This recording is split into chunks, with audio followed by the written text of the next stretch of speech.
Let's move to Italy. But where? Yeah, it's not an easy question because Italy isn't just one place, right? It's like 20 different countries all stacked up on top of each other. And each one is more beautiful and complex than the last. Is it going to be the mountains, the hills, the coastline? Maybe you want to go north, south, or central. Maybe one of the islands. An ancient city dripping with history and culture. Or a hilltop farmhouse drenched in afternoon sunlight, surrounded by olive trees and the hum of the bees.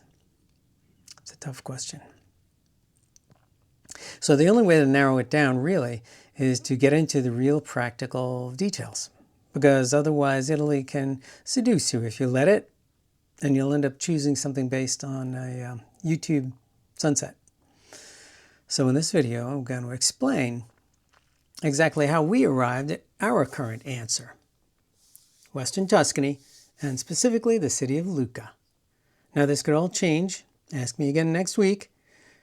But this is where we are right now, and I want to show you how we got there. Let's start with the fantasy, because I actually think the fantasy matters. It tells you something about what you really want deep down. Of course, if you're following this channel, you probably are familiar with the fantasy, right?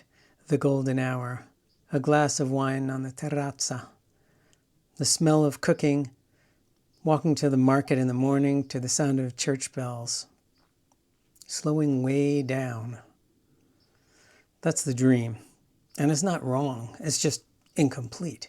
Because underneath that dream, what you're actually looking for is a life, right? And for us, that translates into a few specific things. We want a slower pace of life. We want a lower cost of living compared to where we are now. For the record, one of the most expensive places in the US, so the bar is low. But we need real health care, real services, a doctor, a dentist, a vet for the dog. And critically, we have a daughter. She needs a school. One where she can learn Italian, continue to learn English, and have a childhood. So the fantasy is real. We just need to sort of build a life around it. So here's what happens next. You start researching, and very quickly, Italy just sort of expands on you. There's so many options. But at least we knew we didn't want a big city. So Florence, Rome, Venice, Naples, they're all extraordinary, all amazing. But for us, they're too expensive, too crowded, and probably a little too much. I'm sure we will visit those places a lot, but I just don't want to live there. So, okay, smaller places. But then there's a whole other rabbit hole you can go down. Tuscany versus Umbria, okay, all right. But what about Puglia?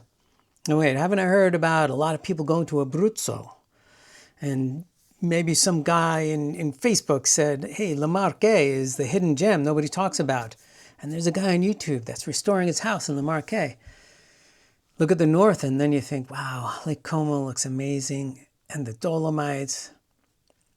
Every single town looks perfect on YouTube. Every single one.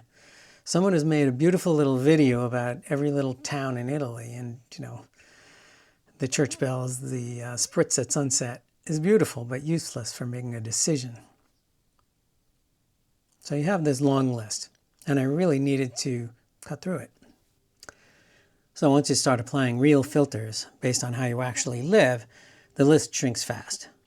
So north versus south versus center. One of the first things I kept reading is that northern Italy tends to be more expensive, but it also has better infrastructure, right? So more doctors, shorter wait times, local government might be a little more organized. Central Italy, like Tuscany, Umbria, Le Marche, sits somewhere in the middle on both counts.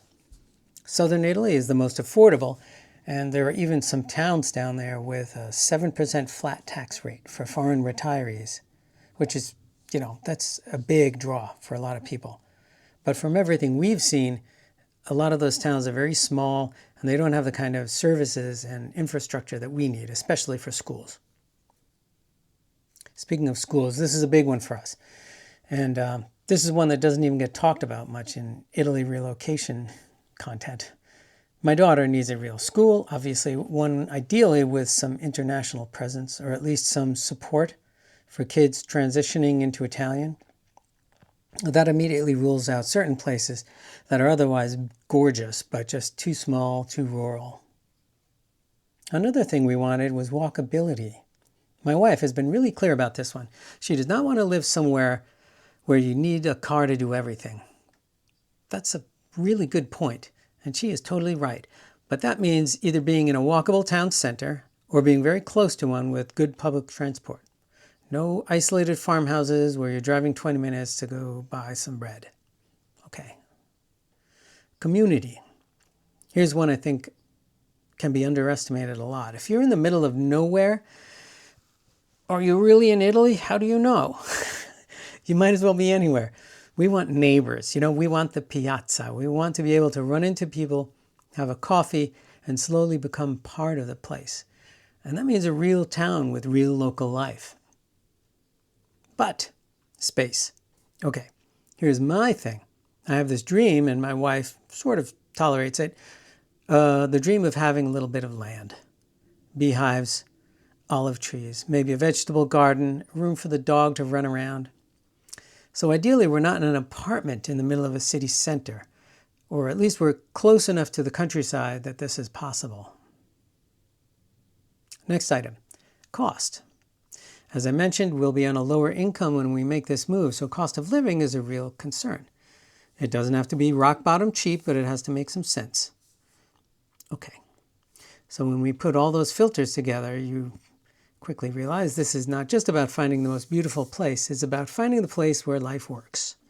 Those are different questions. So every place we've considered so far solves 3 problems and, creates 2 more. So we had to get honest about our must-haves versus our nice-to-haves and our must-not-haves. Must-haves: walkable town center, decent school options, lower cost than where we are now, and a real local culture, someone that feels Italian, not just Italian-like. A vet, some kind of social life, expat community, local community, something. Okay, nice-to-haves: being close to an international airport, lots of good restaurants, hiking nearby, some outdoor space for the beehives, the olives, the dog. Now here we come with the must-not-haves. Somewhere that is overrun with tourists to the point where the local life is gone. And this is a personal one for me: too much snow. I've said before, I love the idea of Italian winters being gray, moody, and cozy, but I do not love the idea of digging out a driveway. Not doing it. So, what's the list? Where do we land? Lucca is our current frontrunner. It's in western Tuscany. It's completely walled in. There's a Renaissance-era wall that you can walk on, and it's all around the city. Inside that wall is one of the most livable, walkable, genuinely Italian small cities I've come across. It has a local population, good schools, solid expat community without being overrun, and it's about 20 minutes from Pisa Airport by train, which is great for someone who's going to be traveling back and forth to see family. Perugia is also still on our list. It is the capital of Umbria. It's a university town, which gives it a lot of energy and youthful culture. It's greener than Tuscany, it's cheaper, and there's more potential for finding some actual land. The downside for us, though, is that it's farther from an airport. Maybe it doesn't have that same immediate magic that Lucca had. Bologna. Bologna has come up a few times. It is a proper city. It's vibrant. It's incredibly food-obsessed. Strong university culture. Maybe a little bigger than what we want, and the cost is higher, but it keeps popping up, and I can't really rule it out. One more place that I want to look at is Arezzo. Smaller, under the radar, gorgeous. Still doing some research there. I'm not sure about the schools. So the honest version of this list is that ask me again next week, and it might be different. Lucca is where our heads are right now. So here's what I think we actually learned through all this. Well, first of all, you don't find the perfect place. You find the place where your life fits in, where your specific weird little mix of needs and dreams can actually land, And then little by little, you build the life that you want around that, So that's what we're going to try and do. All right, well, over the next few years, we're actually going to go to all these places. We're going to walk the streets, sit in the piazzas. We're going to talk to these schools. We're going to find out what the grocery stores are like and whether the internet is fast and if the neighbors are friendly. We're going to try and figure out if this crazy idea can work. I don't want to bring you along for all of it. The research, the visits, the wins, the moments of tragic defeat where we realize we were totally wrong about something. So if that sounds interesting to you, please subscribe because we're just getting started. And if you've been through this yourself, if you've already moved to Italy or if you're deep in the research process, we'd love to hear from you. Drop a comment down below because wherever you landed, we want to hear about it. You might even change my mind. So, I'll see you in the next one. Alla prossima.